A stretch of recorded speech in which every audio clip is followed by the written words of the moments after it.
Ticket Water Cooler. Brought to you by Wingstop. This is what the greatest thing about sports is. You play to win the game. Coming at you live in the heart of Lincoln, America. I say, hold up, wait a minute, something ain't right. On air and online at theticketfm.com. Here are your hosts, Jake Bakoven and Enrique Alvarez Clary.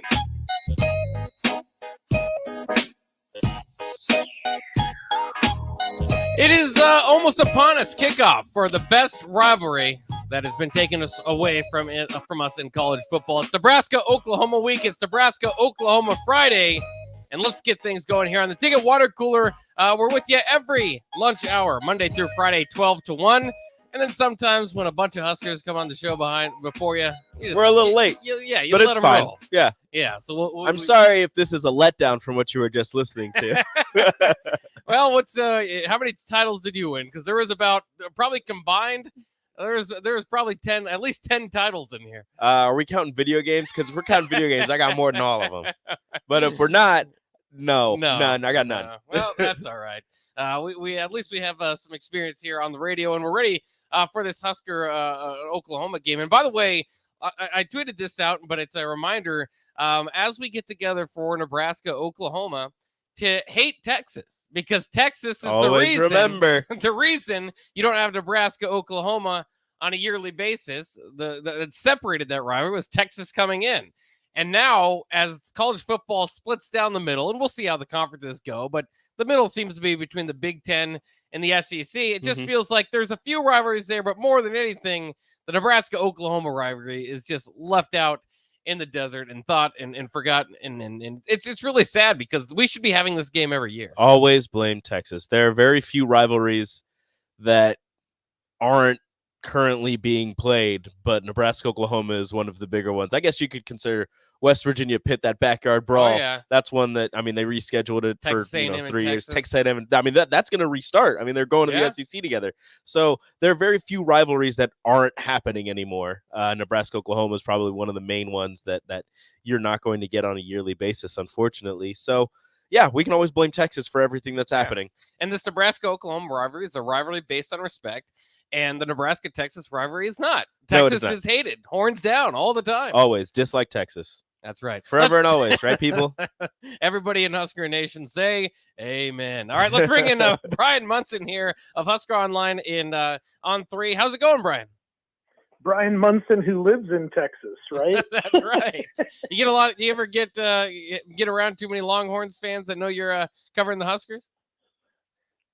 All the time. I've got quite a wide mix of fans. So if it's either Cowboys fans, who I cannot stand the Dallas Cowboys, and then between UT and A&M, and even like Oklahoma State have quite a pull down here too. I mean, you get your Texas Tech and your Baylors and whatever other mix of SMUs and stuff like that gets pulled together, but Texas fans are certainly the rowdiest, and let you know, obviously, that they are around you at any one time.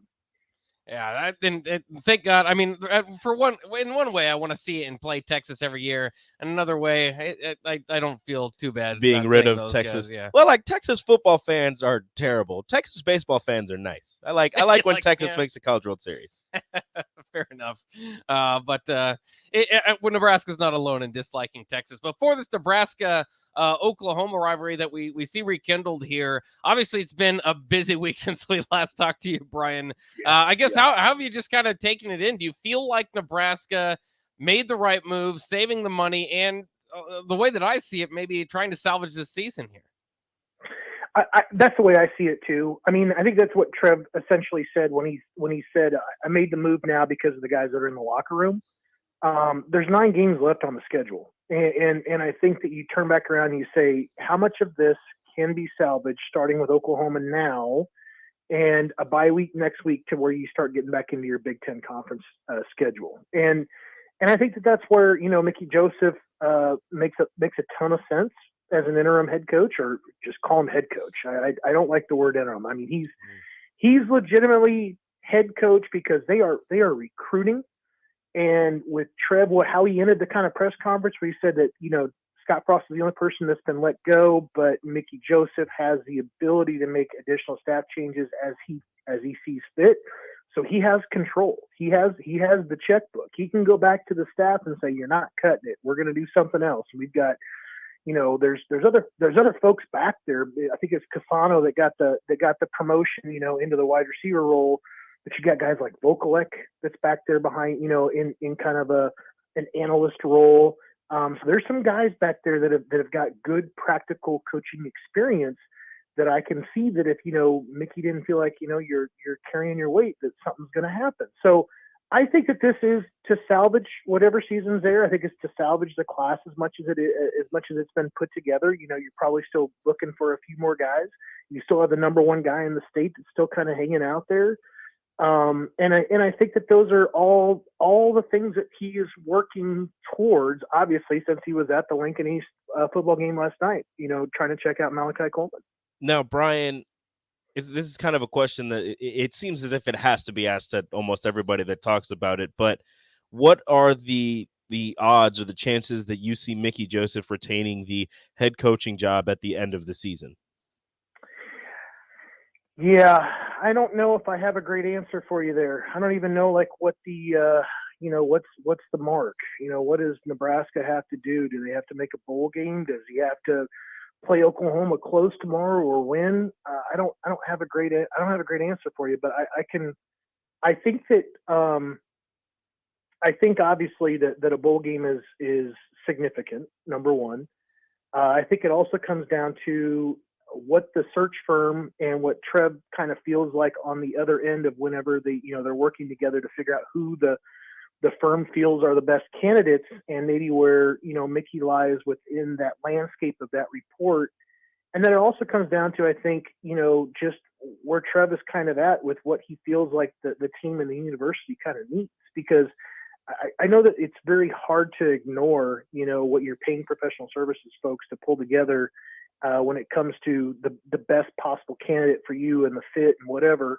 But I think that Trev's pretty dialed in. And I think that that's one of the things that impresses me the most about it, is that he seems to be very, very disappointed, at least with where the state of the Nebraska football program is at. It's hard for him to kind of fathom it in what he just saw on Saturday night.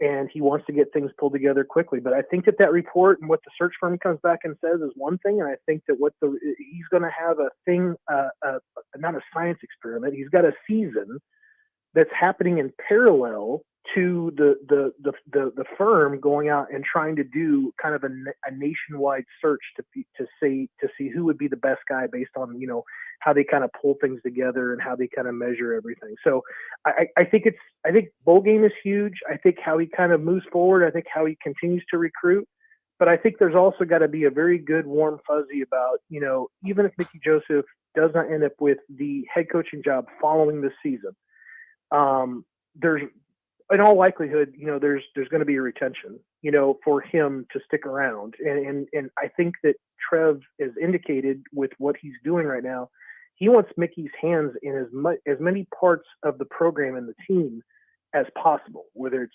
with the wide receivers or with the offense or working with the defensive guys and really on the recruiting side. So I think Mickey's energy and how he goes about, doing his job, really kind of puts Trev, in a good place, because I don't think you're going to outwork Mickey Joseph. I just don't. Well, and the recruiting part of this is just fascinating. Obviously, the transition will be a little bit smoother if you can retain Mickey in one way or the other, like you were saying. How rare is it, do you think, to see that not one commit has left since the firing of Frost? I know it's only been a week, but that usually seems to disrupt recruiting classes. I suppose going into this year, I mean, I just don't know the mentality of those kids. Are they recruiting to the school, or maybe, there's still moves yet to become, but, maybe part of it was just it was kind of known coming into this year what it might happen. So do you think those guys are recruiting to the school, or do you think it's just too early to tell still? I think there's always, you have a connection, obviously, with the staff, no matter what. I think whenever you decide that you're going to commit to a school because of the staff, I think that's dangerous, because that seems to be the most fluid of all the scenarios, when it comes to that decision. Let's just be honest. Let's start right there. And then I think, however, where, calmer heads have kind of prevailed, or at least you haven't seen a complete bailout on the class. One of the biggest reasons is because Mickey Joseph is your head coach right now. And he has so many things to do with where this class is currently and the guys that are in it. He knows them all. He has recruited most of them.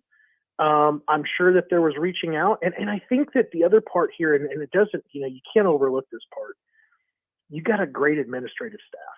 You've got Vince Ginta there, who I'm sure that was just looking for the instructions on how to kind of proceed. And when Mickey says, keep going, just like you've been doing, and we're going to close this thing out, then you're putting one of the best, at his job back to work with essentially kind of to gloss over what happened on Sunday and say, we are going to continue to move forward the way that we have been moving forward to this point.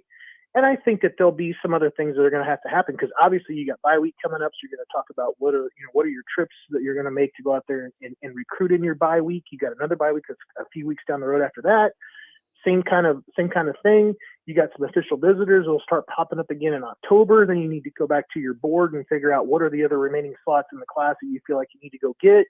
And then obviously at some point, where you got the transfer guys that'll start popping up, and then probably guys that you'll need to start bringing in December. So there's definitely a timeline to this stuff if you kind of lay it all out here a little bit. But I think that the part here that Mickey has said, hey, it's still, we're all gas, no brakes on recruiting. Let's keep going the way that we had been doing, as opposed to sitting back waiting to hear from the AD about what they're going to do about their jobs. Mickey is going forward full blast, just like they've been doing before.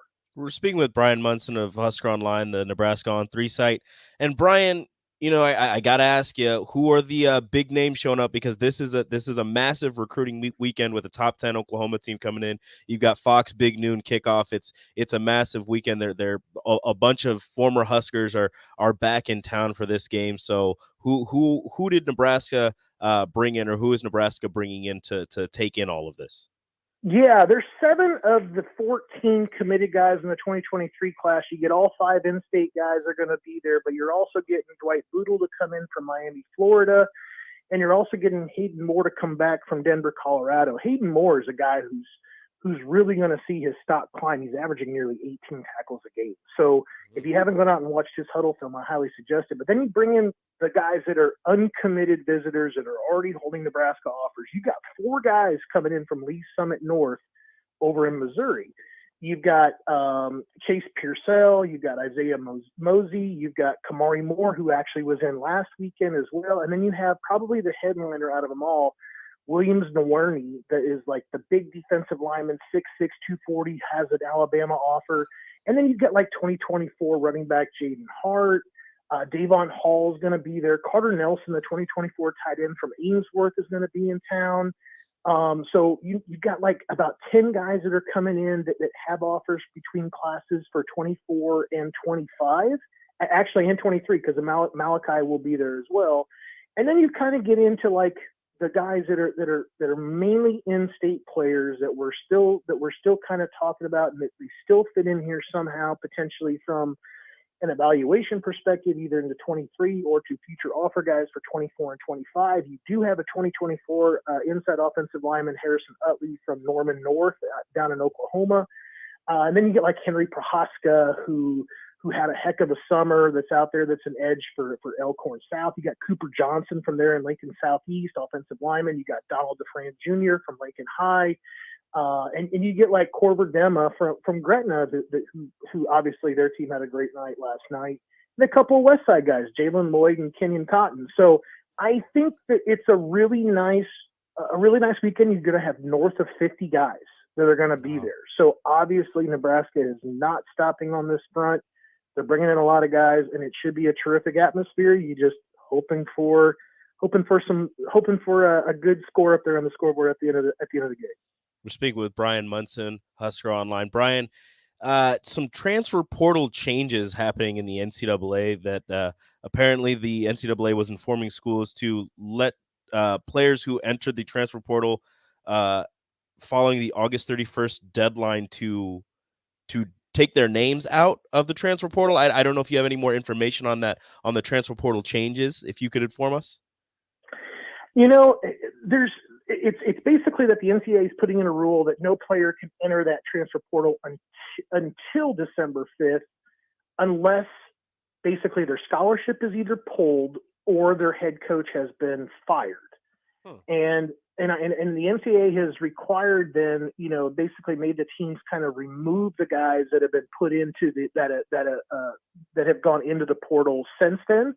So since in Nebraska, like with what's kind of going on, the players have 30 days to decide they want to go in the portal from like October 11th.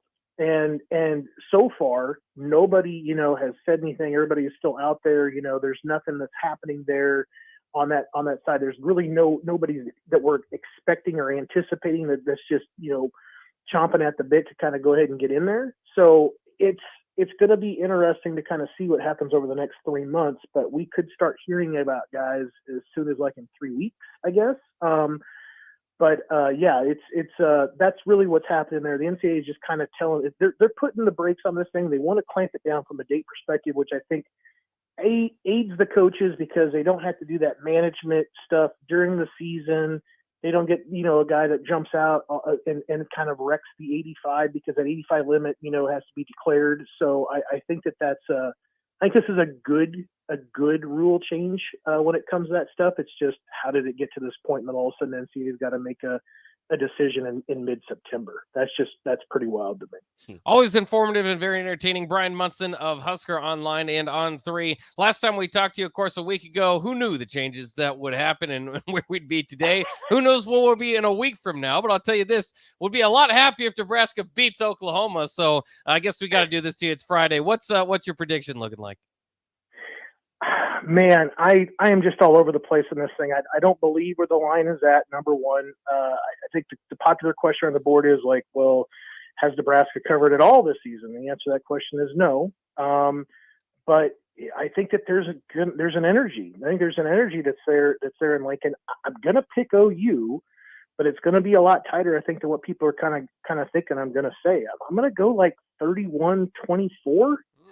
And it's really about, I think Nebraska they've not given up once yet. I think that if there's one thing that's indicative from all the one score losses, they don't fold. And I think they're going to go out there and they want to rally the troops. I think there's great energy around things, and I'm hoping that they're getting some more things out of what they're getting, what they've got before practices, and they go out there and put together a tremendous effort on national television. So losing by a touchdown tomorrow would be a defeat, but I think it'd be a defeat that a lot of people will be able to say, like, I really wasn't kind of anticipating that. Things are looking up. Let's see what happens from here.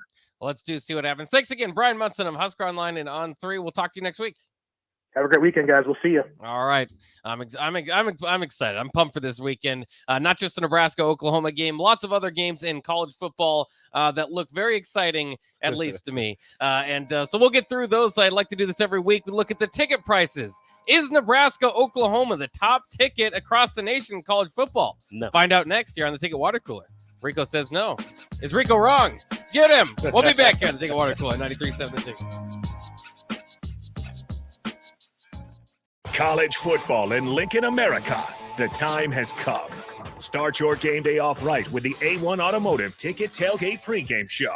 Join the Ticket crew live from Tipsy Tina's in the Haymarket as they bring you all the coverage you need to get you ready for the action. It's the A1 Automotive Ticket Tailgate pregame show on 93.7 The Ticket and theticketfm.com. Brought to you by A1 Automotive, Mullen Motors, Wall to Wall Wine and Spirits, Bauer Underground, Ben Bleicher with Professional Realty Group, and Ritchie Brothers. Rico here with HIS Auto Care at 70th and Van Dorn, letting you know HIS is a great place to bring your vehicle for service. With superior service, bumper to bumper, we'll treat your vehicle like it's your mother's. Doesn't get any better than that. So call 402-488-8934 and HIS Auto will make you glad you did. 5% off, mention this ad, and for sure your mother will be proud you called. 402-488-8934, HIS Auto Care, 70th and Van Dorn. God bless you. It's tailgate season. Why would you bounce around from place to place for all your beverage needs when you could have it all in one place? Wine, Beer, and Spirits has everything for your parties with their 3 locations in Lincoln, Grand Island, and Omaha. It's the largest liquor store in the state, and here's the best part. You can get a drink from their bar and walk around with it as you shop for all your tailgate necessities. Locally owned and operated, it's Wine, Beer, and Spirits on North 27th Street in Lincoln. Wow. Did you ever save me money on my car? Yes, that's why our customers keep coming back. How do you do it, friendly car dealer ? We simply have low overhead and high trade-in values. The next line's yours. Oh. Ready for something better? Mullen Motors is a no-hassle, no-pressure dealership with financing available. Check out the inventory at MikeMullenMotors.com. No taglines, just quality vehicles. Mullen Motors. Tractor Supply is looking for full-time team members for their Waverly Distribution Center. Applicants can expect a 3- and 4-day work week schedule with additional overtime days with both day and night shift schedules available. Stand-up forklift and high-reach forklift experience is a plus for open positions, but they're willing to train for those without experience. At Tractor Supply, they work hard, have fun, and make money. Apply today at tractorsupply.jobs. Hi, this is Kurt, your shop manager at A1 Automotive here in downtown Lincoln. My promise to you is this: you won't find another automotive repair facility that genuinely cares about you and your vehicle. Our service is outstanding and our customer service is better. Please give me a call for all your automotive repair questions and needs. Call me at 402-477-4660. We were built on small town values, and that shows in how we treat others. A1 Automotive, always honest answers. People always ask, what are Jake and Sip like when they're off the air? Well, the answer probably won't surprise you. Hey, Jake, your Honda's looking a little dirty. Says the guy whose license plate is barely visible. I mean, do you even care about that thing anymore? It gets a little uncomfortable. Now, that's when I jump in. Hey, whoa. Mark, did you get a new car? Nope, just took my car down to Nebraska Auto Detail. Joe and the staff made the outside and the inside look amazing. Maybe you guys need to go. Okay, wise guy. Settle down, Jake. Book your appointment today at nebraskaautodetail.com. Join us on Friday from 4 to 6 p.m. at Bourbon Street as we get you ready for Saturday's game against Oklahoma. Old School with Jay Foreman and DP goes from 4 to 6 p.m. Stop by for some of the best drinks and Cajun food in town at Bourbon Street at 8th and Q. Hello, everybody. I'm Charlie Stone, and joining me in just a moment is Andy Goodyear, General Manager of Honda of Lincoln. But before I bring Andy on, I need to tell you about something that really got my attention. Just the other day, I saw on television Andy announcing that in the last 50 years, they had sold and serviced close to 100,000 vehicles. Thanks, Charlie. Yeah, actually, the number would be a lot higher if we add in how many repeat customers we have for service and that come back to buy cars from us over and over and over again. Now, Andy, tell everybody about your special offer. Well, as most people know, always trade for vehicles, but now we're offering for people to come in and sell us their cars. We're ready to buy, bring it on in, whether it's a year old or a few years old, and we'll pay them cash that same day. It'll be hassle-free, and we'll do it the Honda of Lincoln way. Come experience the Honda of Lincoln way of buying cars, 27th and Yankee Hill Road, or online at hondaoflincoln.com. Back to the Ticket Water Cooler, brought to you by Wingstop on 93.7 The Ticket and theticketfm.com.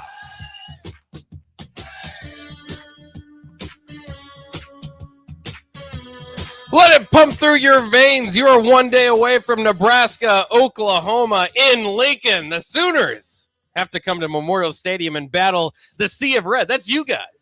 And, of course, Mickey Joseph in this rejuvenated Nebraska football team. They kind of put me on the spot there. So they said, like, hey, you know, what's your prediction, Bach? And I didn't really think that. I just gave some low score. It's not going to be a low-scoring game. I think it's going to be a shootout. No. It's going to be a lot of points. Yeah, I imagine a lot of points. These defenses are not going to be able to stop the opposing offense. No. And that's going to be fun. Not something you like, but something I like. I like football. I like Nebraska, Oklahoma. I don't care what the score is. You don't like scores over 15. Yeah, I mean, if I had my perfect call, it'd be like that 10-3 game back in 2009. You'd be like, Nebraska. Awesome. Nebraska's averaging 14 points a game, and that's just enough for Bach. As long as you're holding your opponent to like 10. You average like 14, your opponents are averaging 7. Yeah. You feeling good about that? Oh yeah. That would be terrible. Terrible. Narrow margin of I mean, victory. the opponent average is great, but your average Yeah. is just no. Come on. Well, at least average 28. I'd rather see a struggling offense than a struggling defense. So you would rather. So you want Iowa. I want Iowa. You are sick. It's not Iowa. The problem is people think I like Iowa. I'm not saying Iowa. I like but I'm saying Iowa's brand of football. I don't like Iowa particularly. that is sick. That is not sick. Spencer Petrus, however you say his last name. They need something. He has 1 touchdown and 9 or 10 interceptions in his last 10 starts. And they're all like, "Hey, we got to make a change." Like you guys saw Alex Padilla last year. They're both bad. It's not going to help. Maybe just get a better quarterback. They should hit the transfer portal. Or do what Miami Dolphins did multiple years ago and just run the Wildcat because you don't have a quarterback. That's not a bad idea either. Let's get into some of these ticket prices for the weekend. There's a whole host of great games this weekend, starting tonight. I'm becoming I'm a Florida State at Louisville tonight. Some ACC action. No, Nate likes that over there. 6:30 on ESPN. What do you think it costs to get into Florida State Louisville? Florida State Louisville. Where's it at? This is the get-in price at Papa John's Stadium there in Louisville. Oh, they changed. Oh no, they didn't change it. They the might have, KFC Yum Center is basketball. Yeah. Give me 72. $27. You were 27 inverse day, reverse. Wow, I thought that this is a big game. It is. And like I said, because Louisville's been playing on Friday, this is what I talk about week 0. Then you just get like nerd football fans like me. I'll watch whatever relevant game you have. So like Friday, I've watched Louisville UCF. So I'm like getting used to Louisville. Dude. I watch more Louisville. I'm a big Louisville uniform fan. You like it? Yeah, Louisville's uniforms are always fire. They have like a cherry red helmet that they wear sometimes. Oh my goodness. Yeah. It is gorgeous. And Florida State, that's an interesting enough game too. Obviously, their coach kind of on the hot seat. Had the big win. We'll see how it goes. If they lose to Louisville, does he make it through the weekend? He's the new Scott Frost. He's the new guy that you check every weekend. Just every head coach that's on the hot seat, do they make it through the weekend if they lose? Here's some games that didn't quite make. So I separated the top 6 ticket prices. This is Ticketmaster, so if you go on StubHub and tell me I saw something, okay, whatever. Yeah, whatever. Some of the other games that didn't quite make the top 6 list. Georgia at South Carolina. I love that SEC rivalry. Unfortunately, that's on right during Nebraska games, so you're not going to watch too much of that one. $46 to get into that game. Do you know the last time South Carolina beat Georgia? Do you know who their quarterback was? Yes, I do. Ryan Helinski. Yeah. Who, by the way, led the nation in passing yards last week. Look at him. Evan Hull led the nation in receiving yards as the running back. Look at that. That Northwestern offense. Fantastic. Tough to stop. It might not just be this black shirt defense. They had to go up against that crazy Northwestern offense. I'm just saying.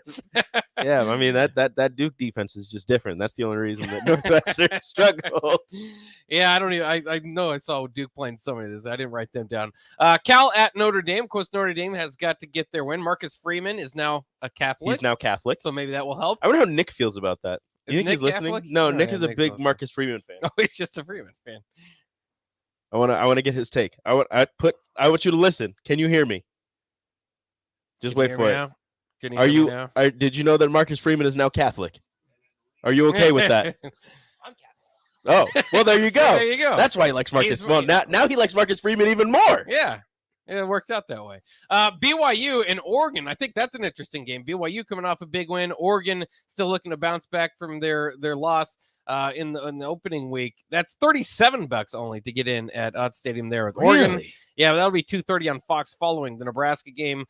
Mississippi State LSU, a good little SEC Ooh, West battle. Give me that. $36 on ESPN for at 5:00. Michigan State at Washington. This is 6:30 at ABC. Washington has, of course, been better than they have been in the last couple of years. I was like, better relative term. It's been a while. $38 to get into that game. That was a playoff team a few years ago. The state of Washington is looking to get wins over the Big Ten as Washington State took down Wisconsin last week. And if Washington can take down Michigan State, the state of Washington owns the Big Ten. Look out, too, for Jake Haener in Fresno State, a guy that Nebraska would have targeted if he could have transferred, but he couldn't transfer. Sad. And he's taking on USC at 9:30 on Fox. So Fox has got a late game. USC's first test. Yeah, only $30 to though? get in that one. I think so. Fresno State's a Is solid it at squad. the Coliseum? It is. Ooh, okay. Let's there'll go be like 12 people there. Before we get to the top ticket prices, let's go to the bottom. Kansas at Houston, future Big 12 matchup. Guess how much that one's $7. $12. You're gonna have to pay a little more, Rico. Darn Sorry. it. Well, I guess I'm not going to that one. How about Alabama? They take on UL Monroe. Oh, this is at Bryant Denny. Okay, so it's over 12. No, it's not. It's not over 12. No. It's at Bryant Denny. Yeah. $7. $10. You Oh can't my- just guess 7, Rico. Why? Switch it. 7 seems like a good number. All right, fair enough. South Alabama at UCLA. UCLA was got a lot of attention for not really having fans. It's go to over games. $10. It is not. 7. $6. Oh my God! How about this little Big Ten ACC action? Purdue needs to get this one at Syracuse. Is it over 7? It's over 7.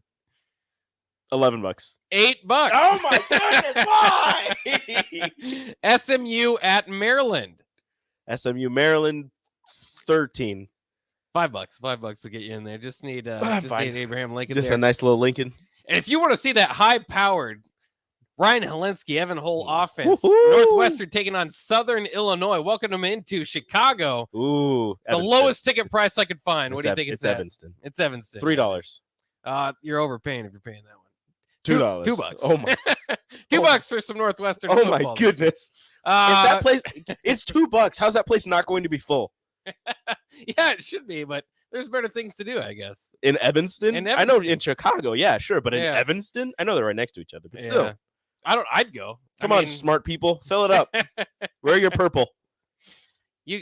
So doing the math here, and I know there's fees and stuff, but you could get 52 of your friends to get into a Northwestern Southern Illinois game, as opposed to just you going to the Nebraska Oklahoma game. I need 52 friends. Well, yeah, first We're of all, going to Northwestern. It's hard to find that many people. All right, You guys want to go watch Northwestern? Yeah, they do. $2. Yeah, let's go do Yeah, it. they're not listening. We're gonna go watch Northwestern. They All have no idea. Top ticket prices here: Colorado at Minnesota. This is their top 6 ticket prices. $2.30 on ESPN2. Minnesota's excited. They've got a really good offensive defense. They haven't really played anybody. Colorado's awful. Carl Durrell Heil finally coming back to get 58. Good guess, actually. $54. All right, we're moving up. Keep that in mind. Missouri State at Arkansas is actually a top 5 ticket price because Arkansas is in the top 10. And woo pig suey, those people are crazy. 60. $60. Ding, ding, Yes, I got There one. you go. I love Sam Pittman. Now you're an Arkansas fan. Number 13, Miami at number 24, Texas A&M, 8 o'clock, ESPN. 68. Higher. 72. Higher. 79. You're out of guesses. $85. Dang it. That's a pretty good game too. Ocho Cinco. Hopefully Miami wins because I don't like Miami and Texas A&M to be down this. I hope early. they both lose. I hope There they you go. tie. Okay, that's too much. Number 22, Penn State at Auburn. This one on CBS. Higher than 85. I'll go with a nice, clean 87. Oh, close. A little higher. 89. There it is, 89. Is it? No, there's only 2 left. Is Nebraska, Oklahoma number 1, or is it Troy at Appalachian State Oh, number it's 2 Troy, this it's Troy week? at Appalachian State. That is the hottest ticket. Game day's there also. That's why.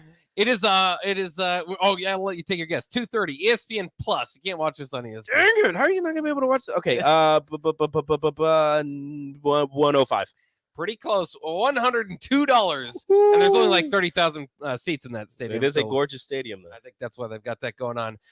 Oklahoma and Nebraska. Your top ticket price for the week coming in at $104. Look So, at that. Congratulations, everybody. We did it. We are the top hottest ticket in the land. Shout in out to college Mickey football. Joseph. Yep, because of Mickey Joseph. That's the only reason. That's the only reason.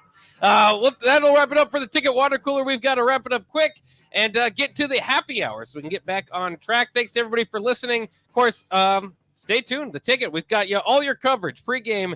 Keep rolling going into this Nebraska-Oklahoma game, and we'll see you here on the ticket water cooler next week on Monday.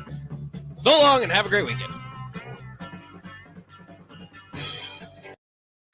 This is Lincoln's home for sports talk on the FM dial. Also online at theticketfm.com. On the internet. KNTK FM Firth, 93.7 The Ticket.